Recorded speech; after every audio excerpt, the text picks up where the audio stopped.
So, I guess we'll start from the beginning.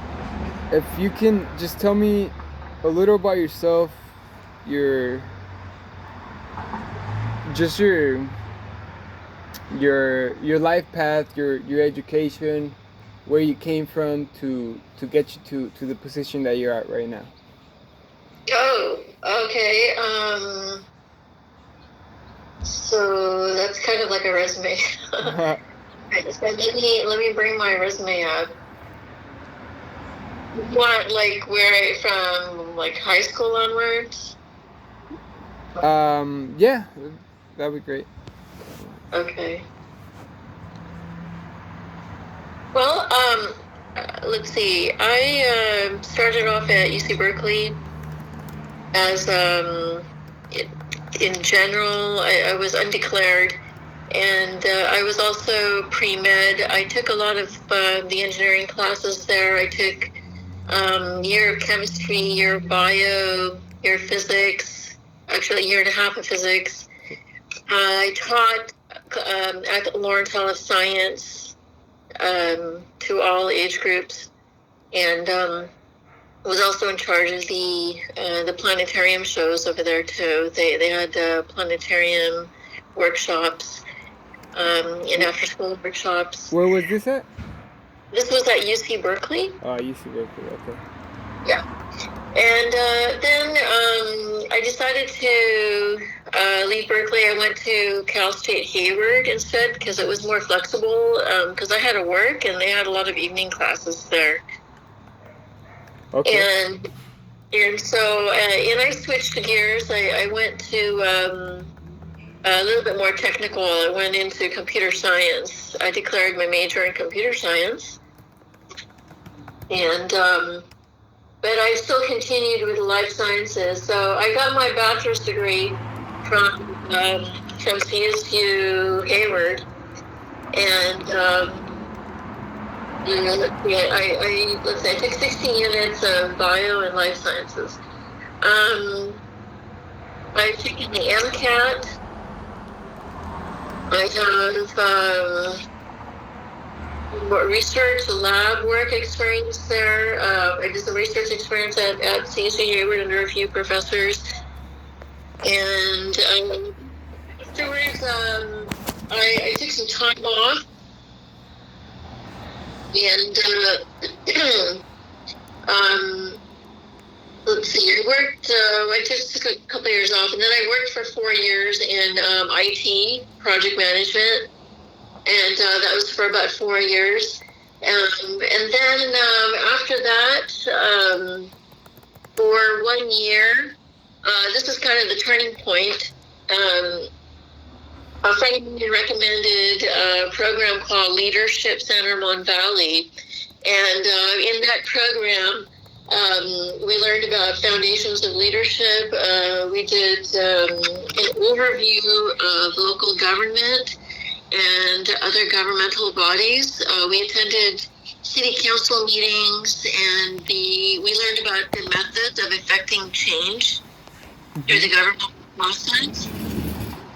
Yeah. We learned about different areas in government, in city government, such as health and human services, communications, media, education, and then we also learned about governmental decision-making with regards to land use, influence of community economics, transportation, housing, and public finance.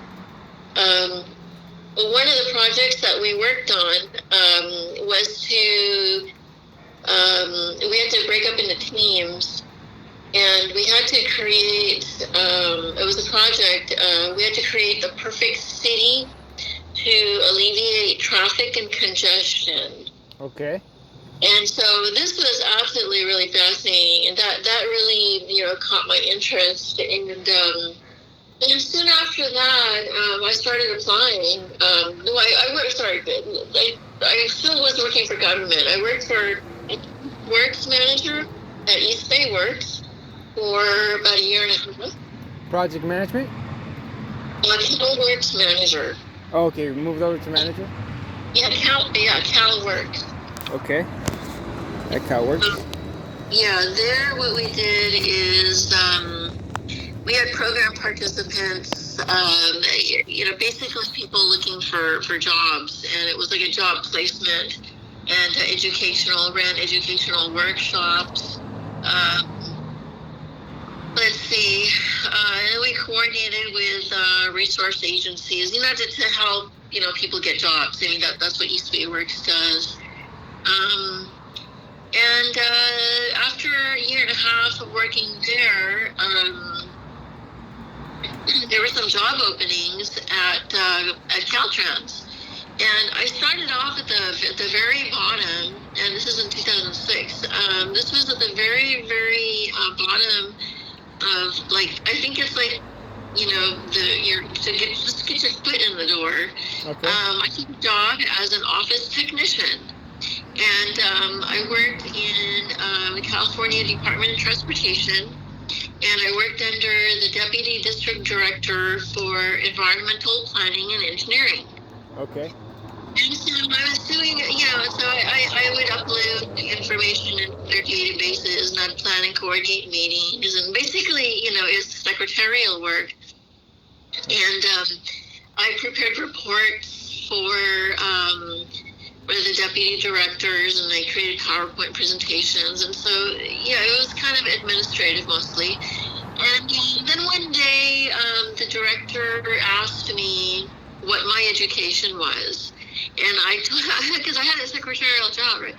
And so I said that, well, I was pre-med. I have about 3-4 years of pre-med education. And I also majored in computer science, and I have a degree in computer science. They looked at me like, well, you're a secretary. Let's move you down. We're going to move you down to environmental planning and engineering. So then he promoted me, and I got promoted after 6 months as an associate environmental planner in the Office of Water Quality. It's at Caltrans District 4. And I've been working there since. So it's been about 13 years now. And what I did for 13 years is managed and prepared 401 permit applications for the San Francisco Bay Area, the Clean Water Act, and it was basically permit acquisition and permit compliance. In order to complete these permits, we had to analyze impacts and propose avoidance, minimization, and mitigation measures. We had to conduct interviews to gather and analyze data. Let's see, we did a lot of overseeing consultant work and consultant deliverables in coordination with the resource agencies, which is the State Water Resources Control Board is who we dealt with. We used tools such as Cal State Sacramento's water quality tool. We used ArcGIS, Whirlwind, MicroStation, and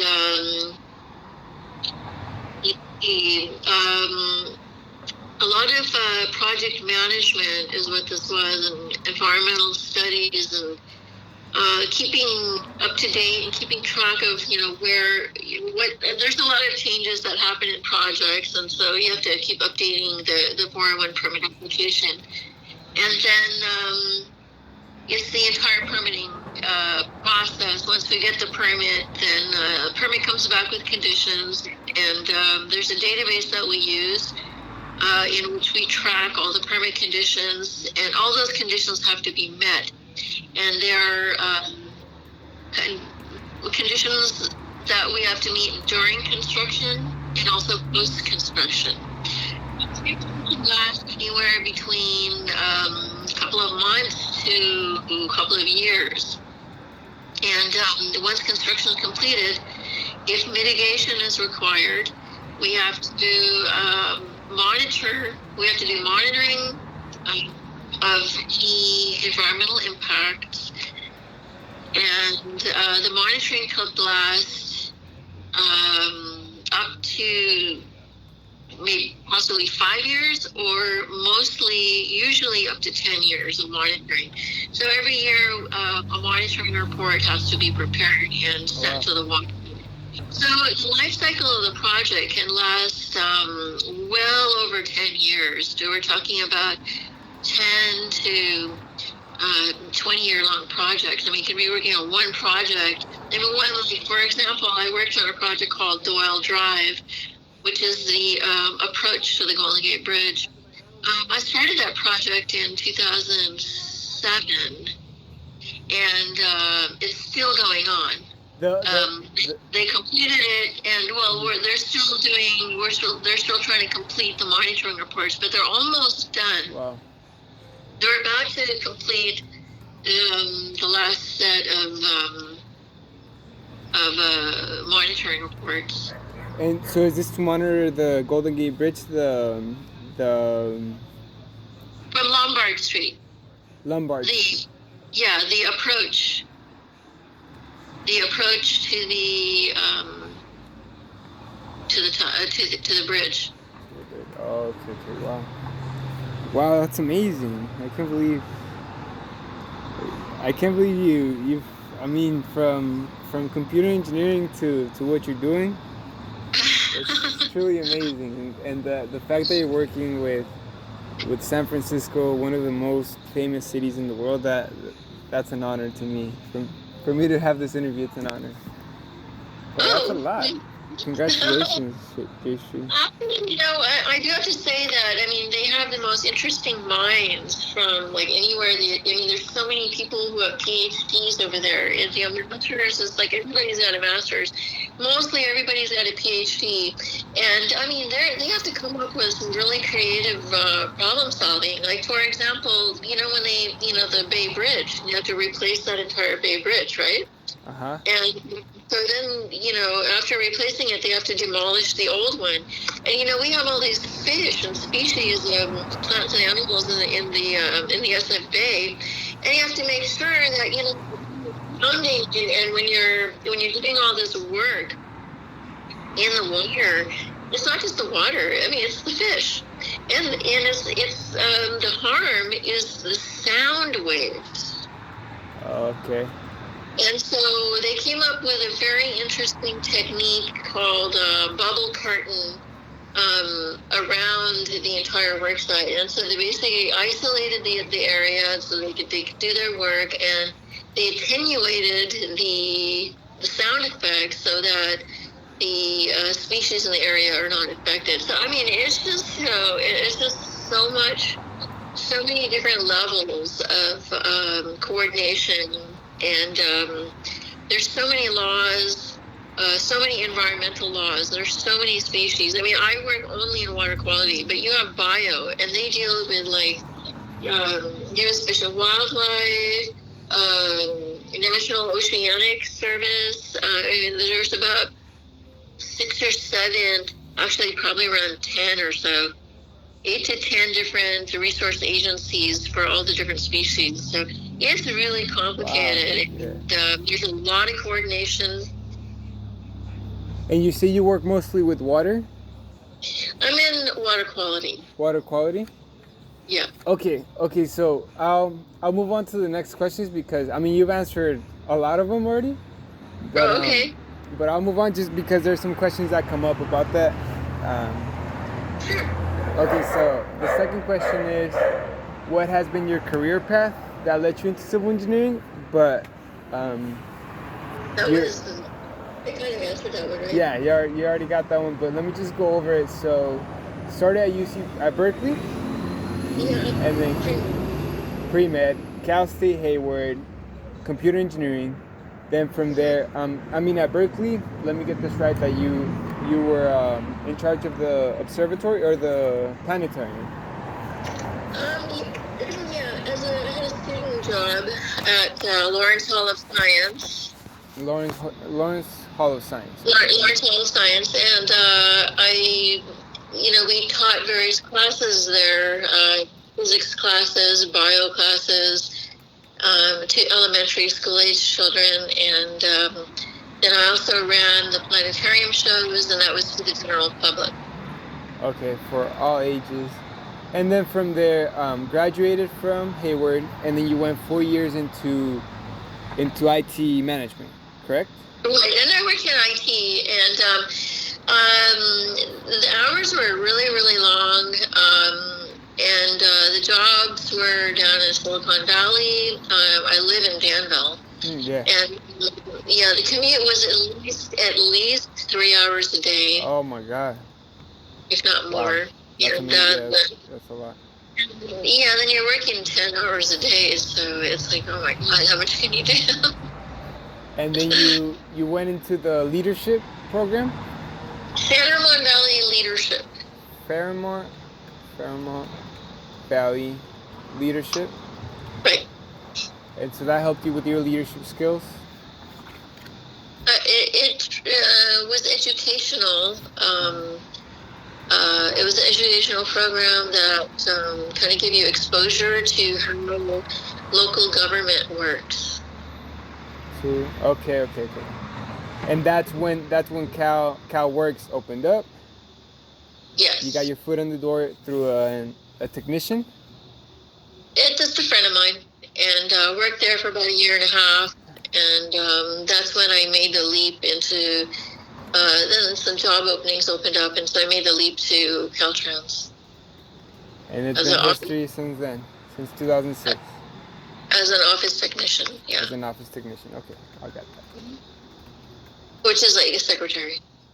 Okay. And that was just to get my foot in the door. See. And now you're all the way in there. Now I'm doing a master's in civil engineering. And at San Jose State.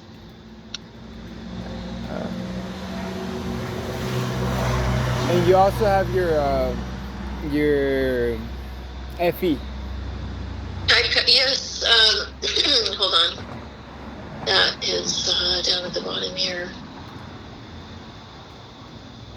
Yes, I passed the FE in November 2019, and so I have my EIT certificate. Beautiful. Okay, so the third question is, what previous positions have you held? But we already got that. Yeah. How did you prepare for your current position? How did I prepare? Uh-huh. I mean, it's on the job. I learned everything on the job. And, I mean, I had my education.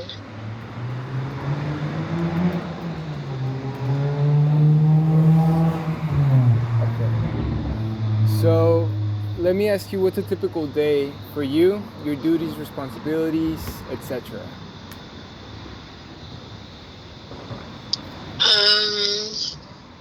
My duties. Are you in an okay place? I hear a lot of traffic in the background. I am. I'm unfortunately, I'm quarantining at my friend's apartment. So, yeah, I'm at the balcony. I can go in and tell him not to make any noise. No worries, that's okay. Yeah. No, I was just wondering. That's okay. Okay, so all right. So, what was your question? What do I do? What is a typical day for you? Your duties, your responsibilities. Well, I go to work, and there's always which is project development teams that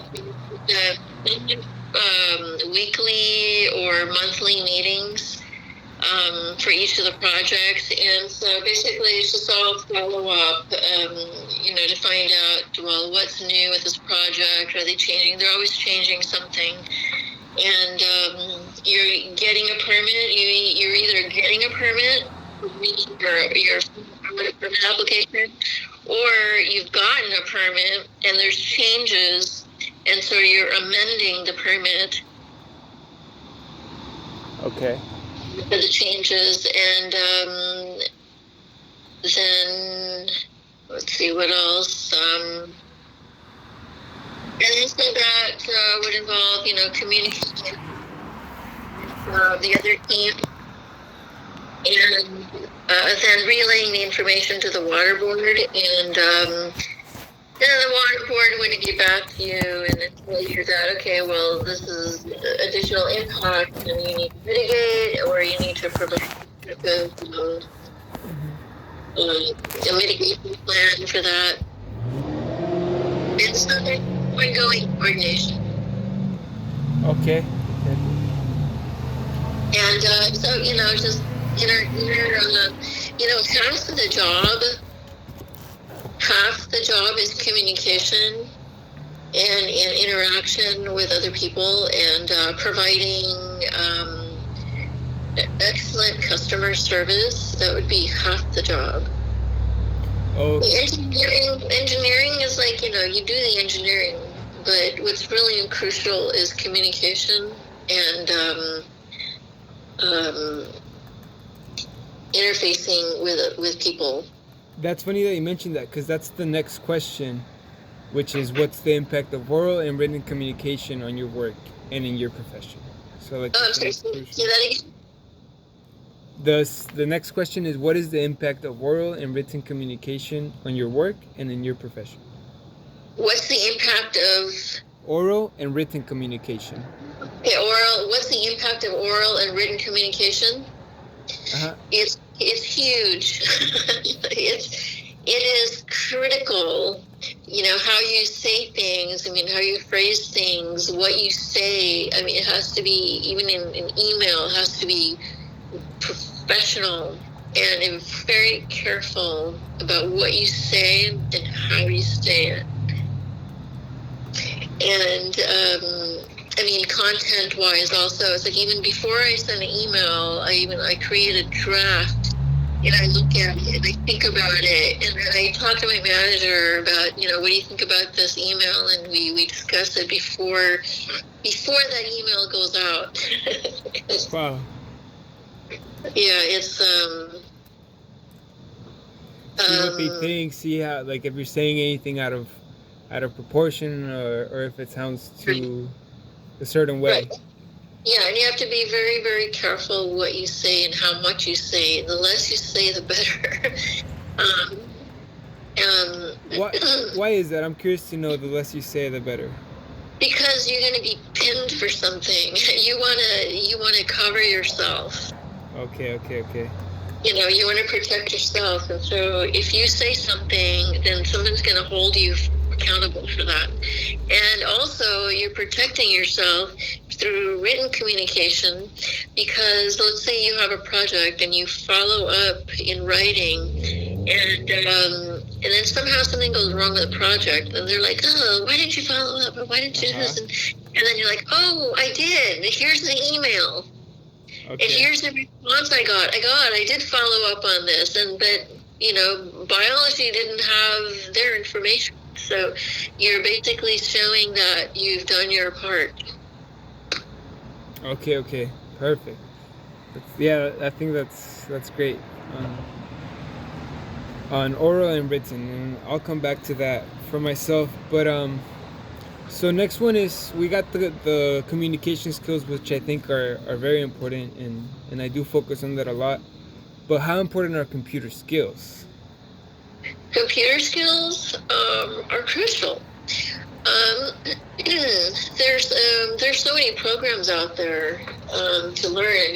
When I was there, let's see, looking at all the there's a million programs that you can learn. It's like, there's ArcGIS, there's ArcView, there's NASA Whirlwind, there's Caltrans has their own version of AutoCAD, which is called MicroStation. There's so many programs.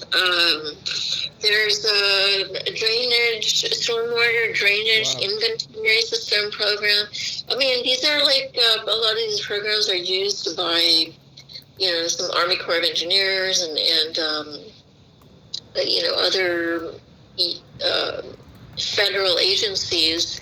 So you're getting exposure to a lot of their, um, you know, their databases and how they, the kind of programs that they use over there. But it's you can experience using a lot of these. I think all a bunch of databases because the other program I use a lot is called it's the Google. It's actually ArcGIS. And so what we do is we go to our project site from Google, and then we walk the post miles. We use that little guy and we pull him down so we can actually see the road, and we're going up the road, and we're right now, that's one of my projects, is we're trying to find all the inlets.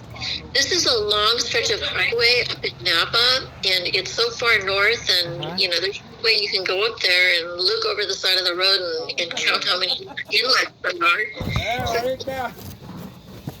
It's so much more efficient and so much more easier to do this through Google and to Google Walk the project. Okay, wow. So then you would say ArcGIS is an essential program to know? Oh yeah, you can't do without it. Yeah. Because the next question is, what are the essential programs to know? I mean, you're answering questions as you go, which is great. Oh, okay. But good. ArcGIS, the microstation, I'm sure it's one. What about ArcView? It's NASA's Whirlwind. Caltrans's microstation.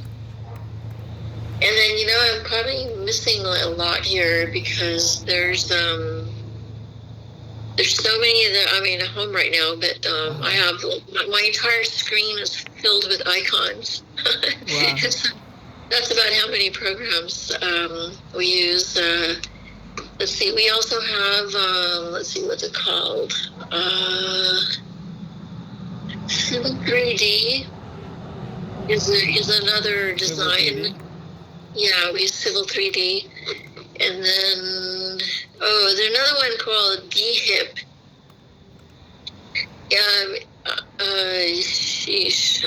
DHIP, I would have to Google the acronym. Okay.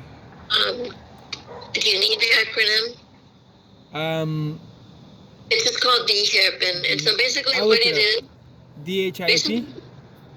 DHIPP. PP, okay, I'll look it up. Yeah, you can do Caltrans DHIPP. And what this is that you can locate your project.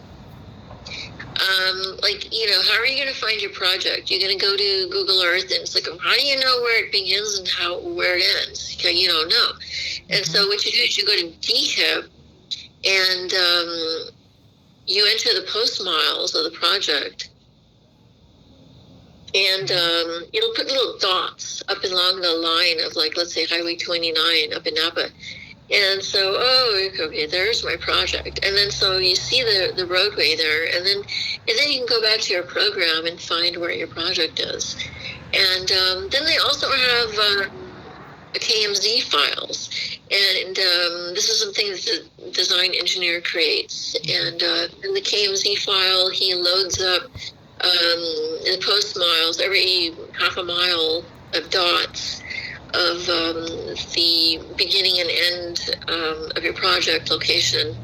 And so if you load the KMZ file when you're in ArcGIS, it'll just automatically show you where your project limits are. Okay, wow. Beginning to end. So you just load the data, the file, and then on the DHIPP, it'll show you exactly where it's at. Another way to do it. And then so, for example, if you want to find, because the permit applications, they ask for latitude, longitude. And then they ask for hydrological information. So latitude, longitude comes from ArcGIS. The hydrologic information comes from the Caltrans water quality tool. That displays 303D listed impaired water bodies. Okay. Oh wow. And so you can find out, well, okay, well, you're doing this project and it's right near the stream, and the stream is impaired. Well, so many questions that come up about, well, hydrological the stream, what does it mean to be impaired? But yeah, I mean, I could, that's like a week-long subject. We'll be here. Okay, one more program. It's called Stream Stats. How do you spell it? Stream, STREA. Stats. Stat, STATS. Uh-huh. And that, when you go to your project limits, it'll show you all the water bodies. Like if you want to draw a watershed, it'll give you contours and a topo map, and it'll show where all the water bodies are, either lakes or streams. And does it also have past data of how the streams have behaved in the water bodies? No. This is just showing you where they are. Oh, where they? Okay. Yeah. Okay. I know this is. I mean, you just opened myself to a whole new world of programs, which is amazing. This is all I need to look into. But I was thinking, Excel, Word. Do you think that? Oh gosh. Well, yeah, that's like staple. That's Microsoft. Taking the Office, Word, Excel. Let's see. They have like a FileMaker Pro, PowerPoint. So Office is really important in the field. Yes. Okay. That's good to know for myself. And switching from the programs, what are the biggest challenges? Because I know civil engineering is working with a team. What are the biggest challenges when working with a team? What's the biggest challenges? Working with a team, yes. Working with a team? Uh-huh. Working on a team. What's the biggest challenge? Well, you have to be personality flexible. Okay. Sometimes you can't. Sometimes there's a lot of people who come from overseas, and so sometimes it can be like sometimes difficult to understand them. So the challenges in communicating, I'd say just different personality types. If people are it's like, how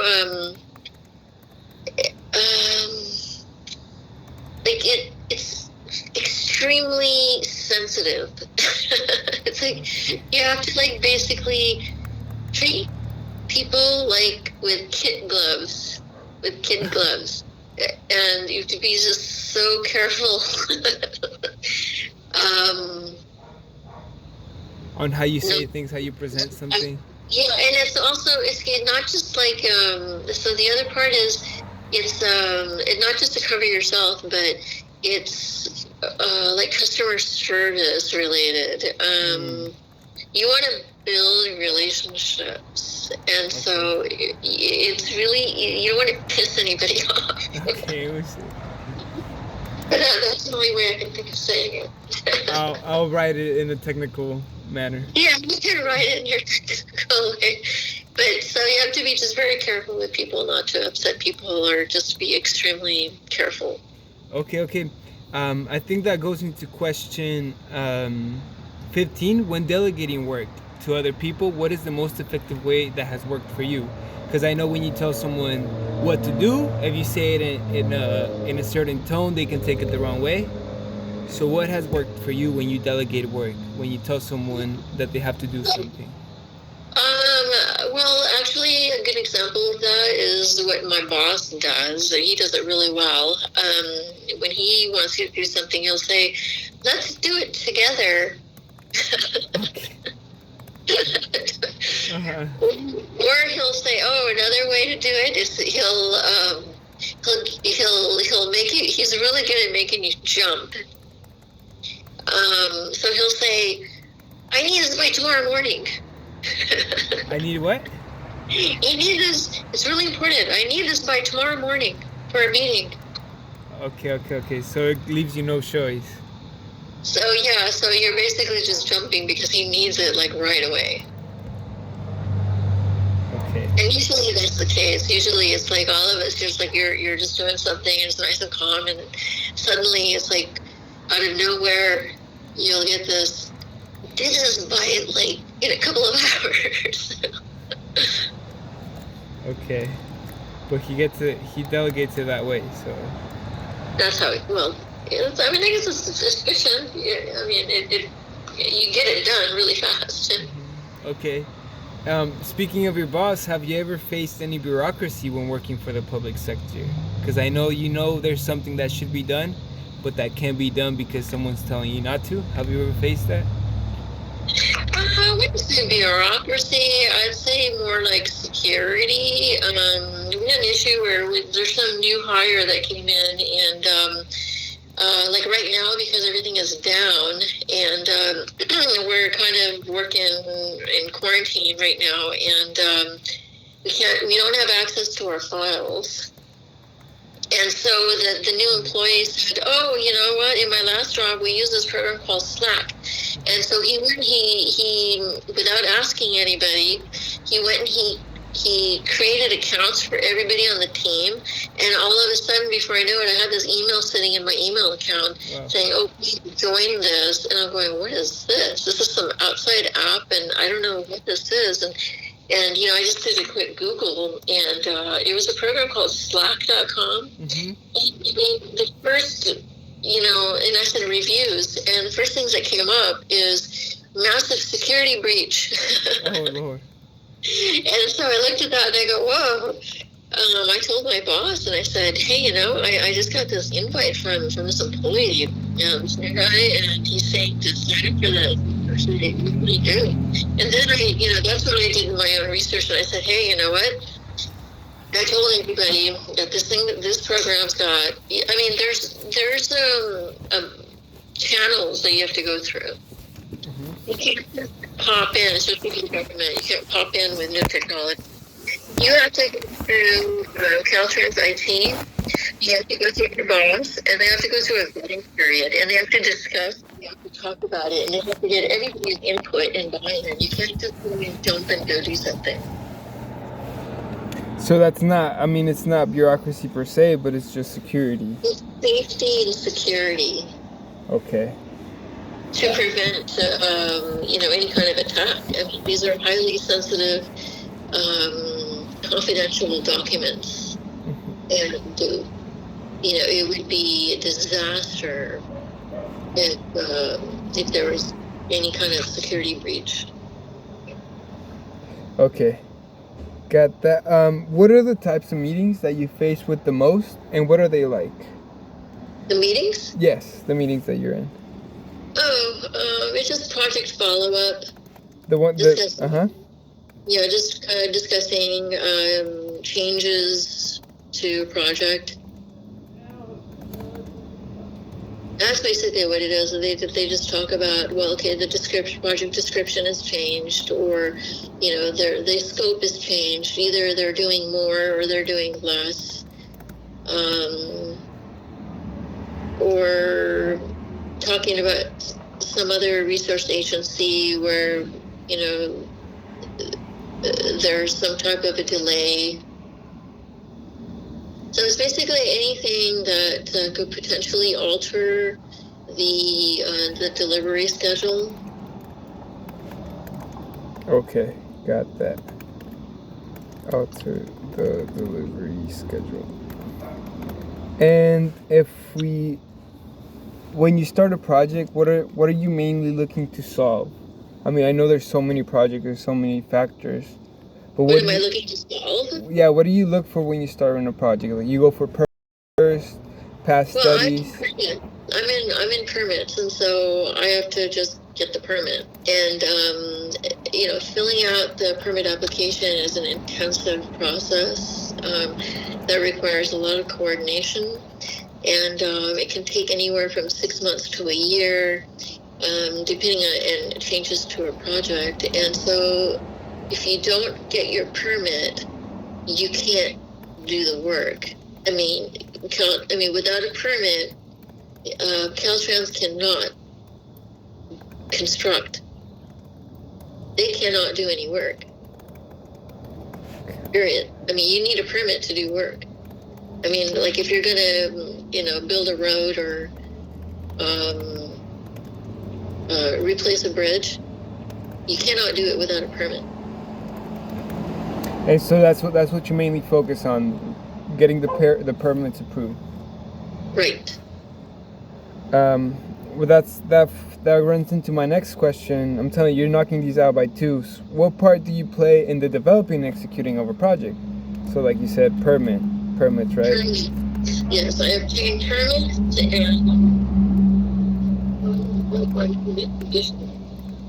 When you obtain permits, you have to cite research or environmental studies that come with them, or it's just letting the government know that. Oh no, there's project study reports. There's different documents at different levels of the project development lifecycle. There's different phases. At each phase, there's a different project document. The first one would be a document that covers cost, scope, schedule, and the preliminary environmental report. And in that, that's where any potential environmental issues are discussed in that, like what permits are going to be required, basically,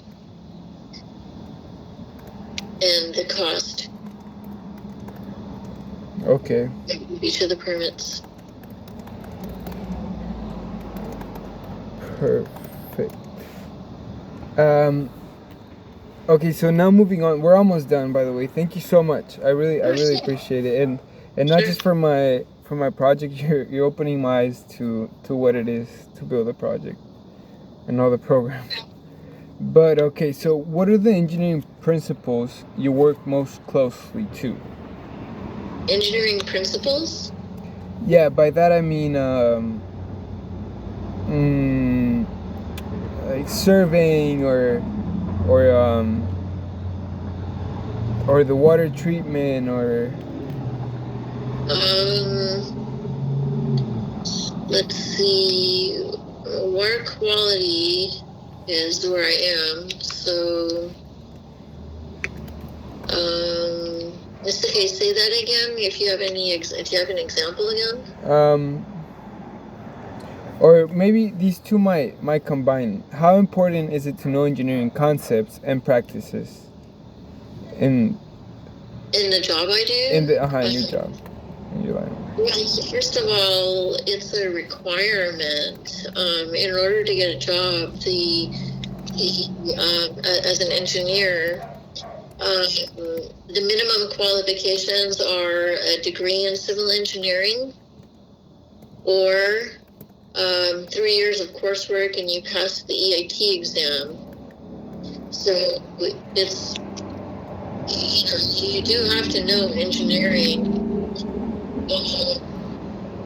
A lot of design work. I mean, you're doing AutoCAD. I see people doing AutoCAD. You're, calculating acres and volumes. And it depends on which group you work in.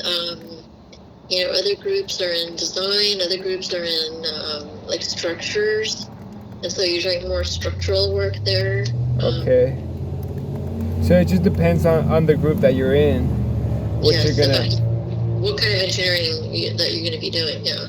Like if you're in hydraulics, what are you going to be doing there? Sewage, water distribution.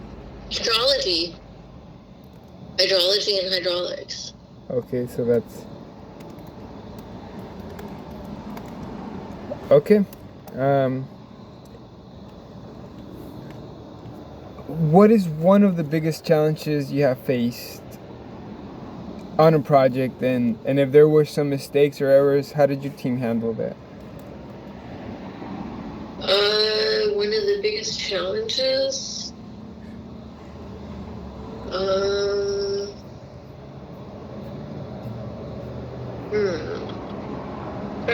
Okay, so I'd say some of the biggest challenges.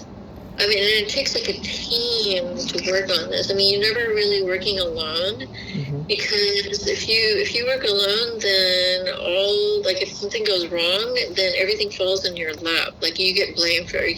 They don't want to have that.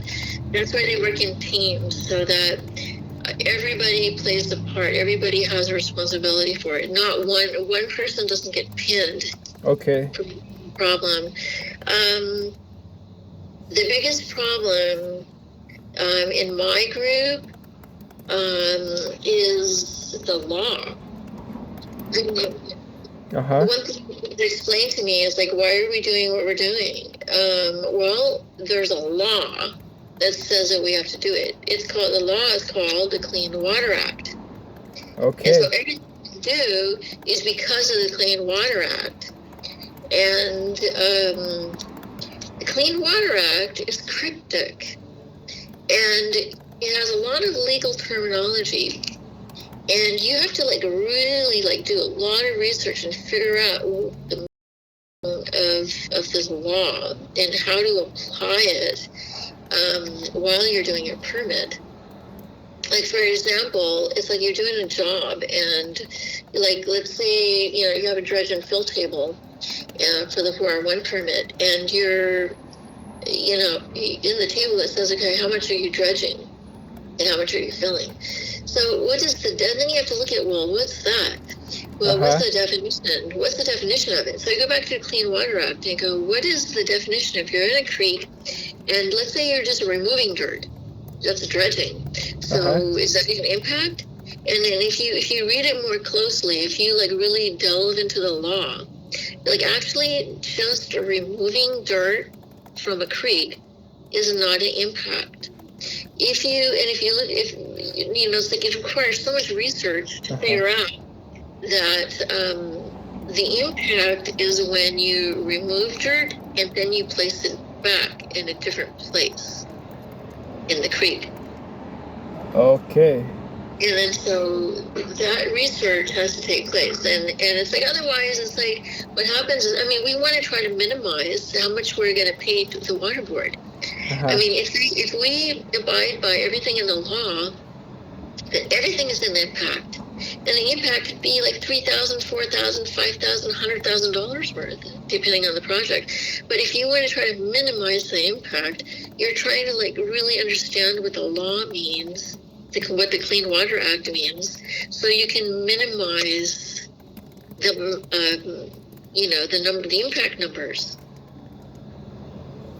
Wow, so that I can see how that is your biggest challenge. Yeah, so understanding the law is a challenge. Well, I was not expecting that answer. That was amazing. You were not? I was not expecting that, but that opened my eyes to a lot. It's like a game of chess almost. Okay. Yeah, there's a lot of poker going on. Well, you already dove into can you describe the biggest environmental issues when it comes to the treatment of water and transportation? But you already answered that in a few ways. Okay. You already told me this, but if you can tell me a little bit more of your thoughts of how important is networking and connections in the industry? Oh, it's huge. You have to. There's no ifs, ands, or buts about that. It is extremely important to maintain connections, not just for job growth, but you want to, it's like you're working on something and you're stuck. Okay, I don't know how to do this. You have to have somebody, you have to have a go-to. You have to have people that you can tap into to get jobs done. Nobody works in a vacuum. Everything is always a collaboration. You're helping people, and other people are helping you. Okay, so I can see that. Can you describe the code of ethics that thrives in the culture of the department? The code of ethics in the department? Honesty, integrity. We follow the code of ethics. If you look at ASCE, they have, if you Google ASCE, they have a code of ethics. Also, if you look at an FE review manual, there's like a one-page document that lists all the ethics. I mean, it's on the FE exam, but there's like a two-page document that they talk about ethics. But actually, if you want to, it's, let's see, I mean, I can try it. Hold on, just give me just a minute. Yeah. We're almost done, by the way.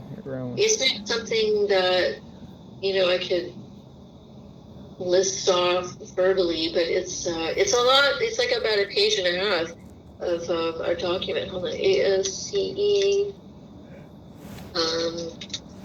Code of ethics. There we go. And so I'm pulling it up as well. And this is download a copy of Code of Ethics from ASCE. And there it is. Wow, that's a lot. So basically, I mean, the three big points are safety, health, and welfare of the public. And I think this is more of a personal question, and if you don't want this on the record, that's fine. But how do you guys actually like live by the code of ethics? And it's like, no, we can't do this because of safety. No, safety comes first. Like, and it's actually like, it's not just on paper, but you guys take it into action. Oh, definitely, we have to. Safety is number one. Okay, that's good to know. That's good to hear. And then these two questions are meshed together. Can you describe the environmental code of ethics that the department lives by? Environmental code of ethics? Yeah, so it's like animal safety first, biodiversity, the safety of it. Well, I can speak of like wetlands. It's called no net loss. No net loss of wetlands. It's actually an executive order. It's actually presidential under Jimmy Carter's administration in 1977, Executive Order 11990. No net loss of wetlands is executive order adopted by Jimmy Carter. And it's aimed at maintaining wetlands quantity and quality. Okay. So you guys live by that as well? Oh, you know what? These are laws, and they're penalties. If we do anything that's against the law, we'll have the boards, the water boards, all these agencies. They come to your job site, and they will shut down your project. Oh wow! They will shut you down. Have you seen it being done before? I've seen it done. Which agencies are these? Water Resources Control Board, U.S. Fish and Wildlife. Let's see, NOAA, which is NOAA, National Oceanic and Atmospheric Administration.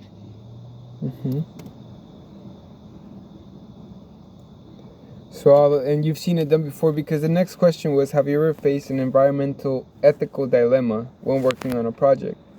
An ethical dilemma? dilemma. So it's like, oh, I can get this permit out, but I don't include this study in because it hasn't come out yet.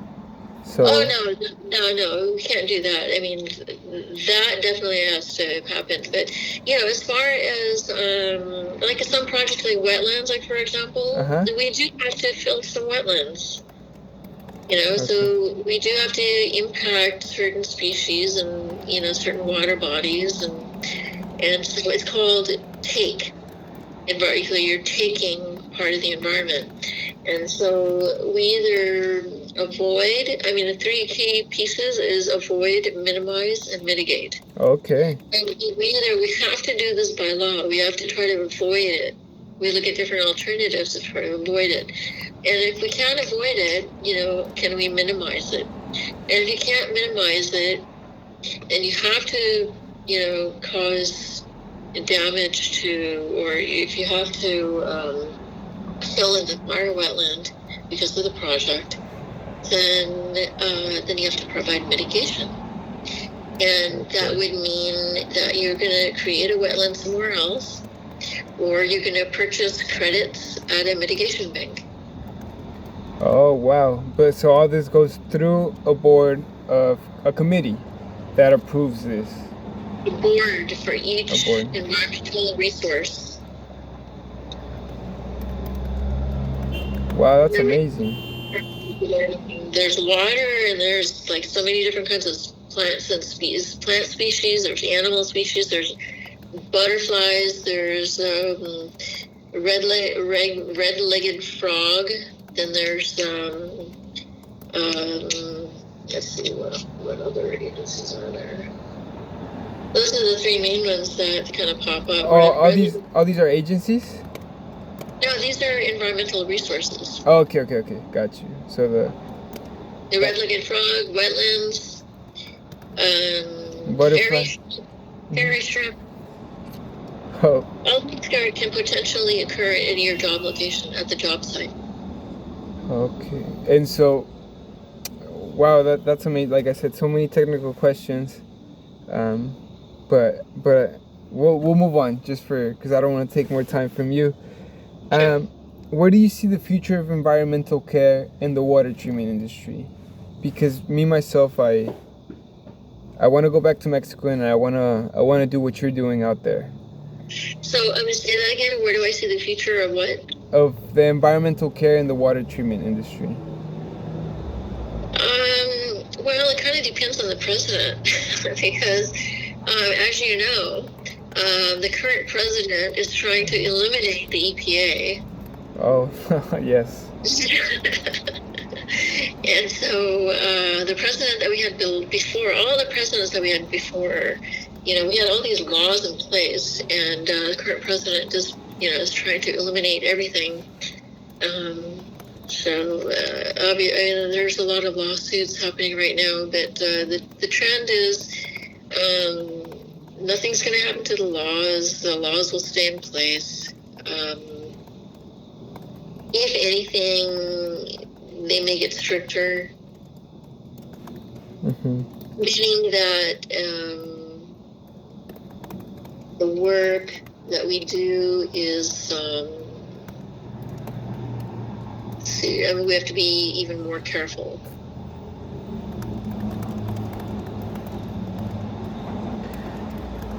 Okay. That answered your question. Yeah, that's perfect. I got 3 more questions. This is a quick one. Is there any water treatment organizations or a news post or any journals that you think I should follow to better myself with these laws and what's happening around me? Yeah, I would actually just join ASCE, or I would join ITE, Institute of Transportation Engineers, or actually to start off with as a student, I would join ASCE. They have a lot of publications and a lot of current trends and information. It's very insightful. Okay. Last 2 questions. Through your experience in the field, can you give me some examples of good qualities in a civil engineer that I should focus on that I should polish in my last 2 years of college?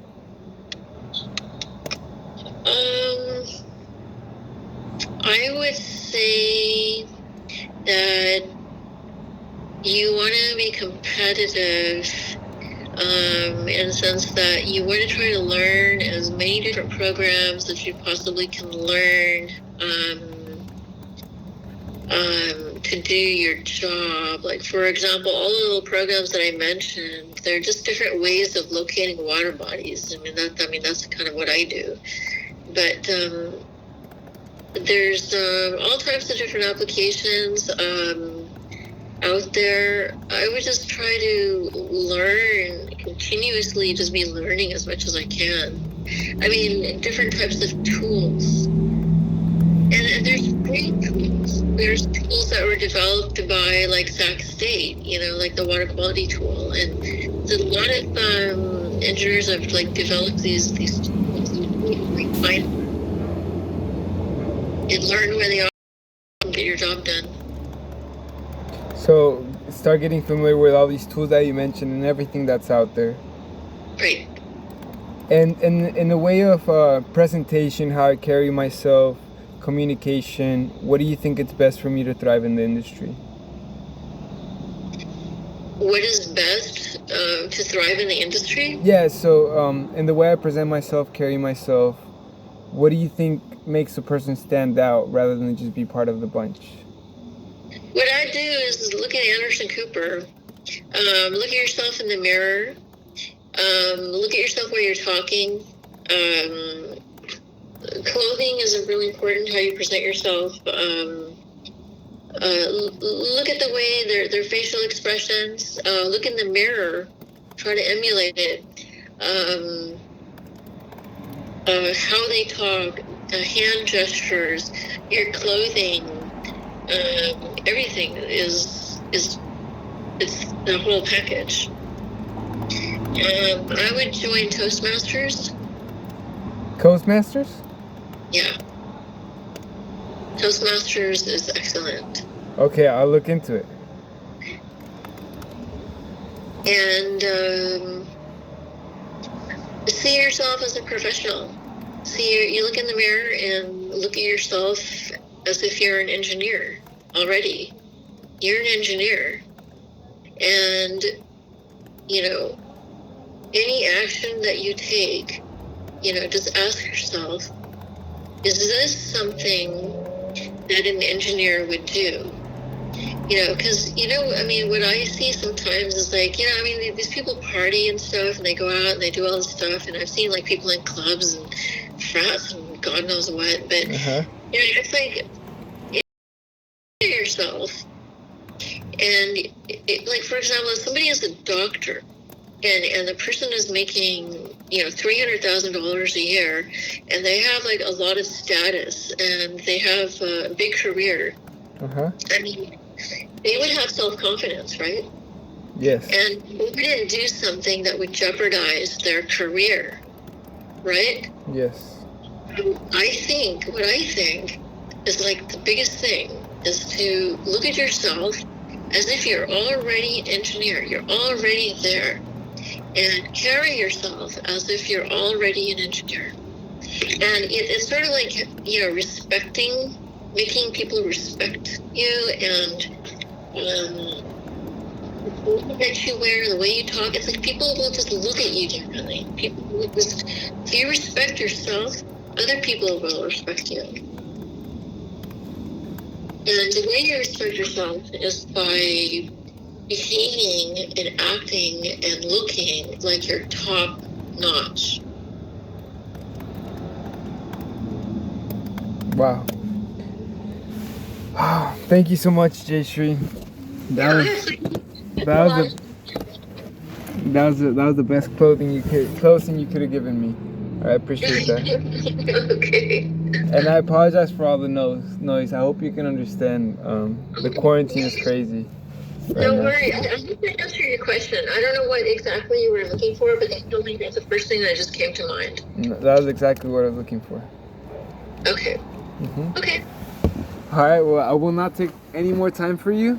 But I will Okay. tell you this: if we are back on campus, let me buy you a coffee and a muffin before class. Yeah, sure. I mean, you don't have to. That's fine. No, please. It will be my pleasure. All right. All right. And regarding the class, the C-130, you got me. Well, you got me as a peer Oh, good. to get it done. To We just get to work together. yeah, let's get a name this class. Okay. All right. Well, thank you so much. If you need anything, you know where to contact me. All right. Thanks. Thank you. All right. Thanks. Okay. Green light. Green light. Green light.